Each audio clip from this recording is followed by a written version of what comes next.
un visiteur est dans un hôpital psychiatrique avec le directeur en train de faire sa tournée, et il remarque que les malades ont des uniformes de couleurs différentes, certains rouges, jaunes ou verts. Il demande au directeur, mais à quoi correspondent ces couleurs, et le directeur de répondre, en fonction de la gravité de leur état, on les reconnaît comme ça plus facilement. Je suppose que pour arriver à cette conclusion, vous faites toute une batterie de tests extrêmement poussés.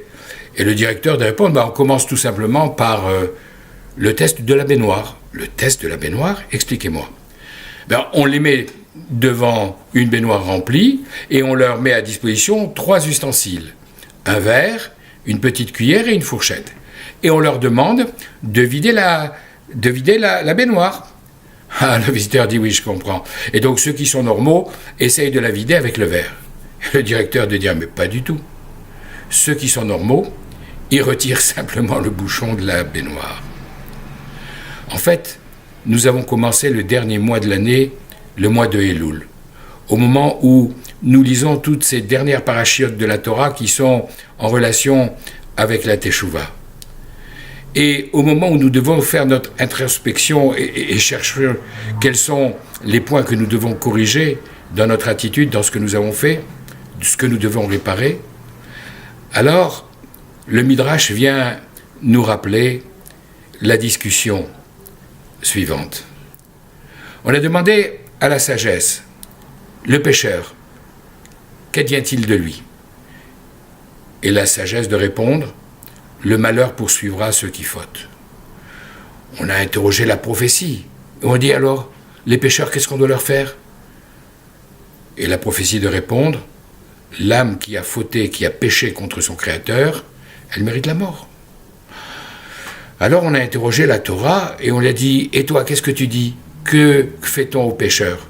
Et la Torah de répondre, qu'ils viennent offrir un sacrifice d'expiation devant l'Éternel et il lui sera pardonné.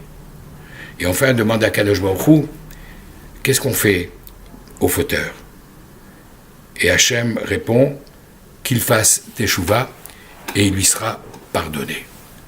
Alors effectivement, on voit que là, il y en a 2, la sagesse et la prophétie qui sont très sévères avec le pécheur, alors que la Torah et Akadosh Baruch Hu sont plus cléments.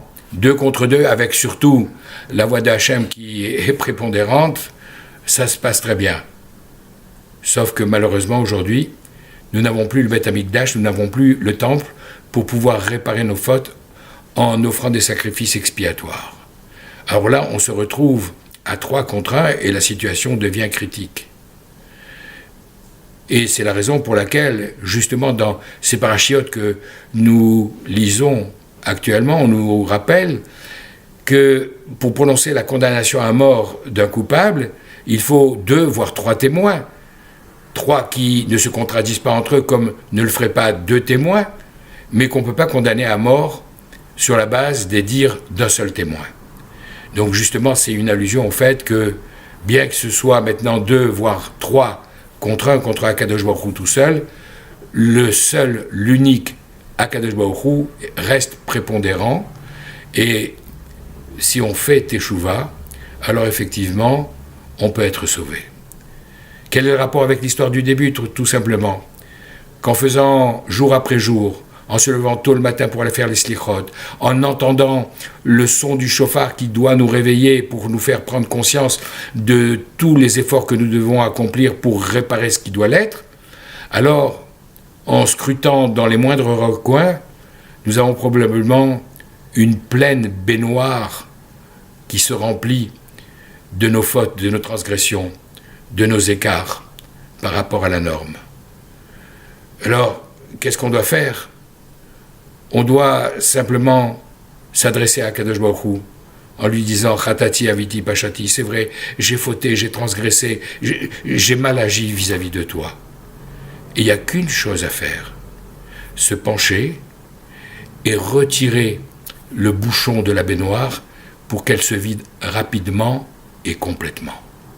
Akadosh Baruch Hu n'attend que cela de nous, que nous fassions Teshuvah, que nous retournions vers lui pour pouvoir lui dire « Avinu Malkenu » tu es notre Père, tu es notre Roi. Face à Kadosh Baruch Hu, que nous trouvions le chemin du repentir et que nous puissions, nous et nos familles, être tous inscrits dans le livre de la vie et de toutes les bénédictions. Amen.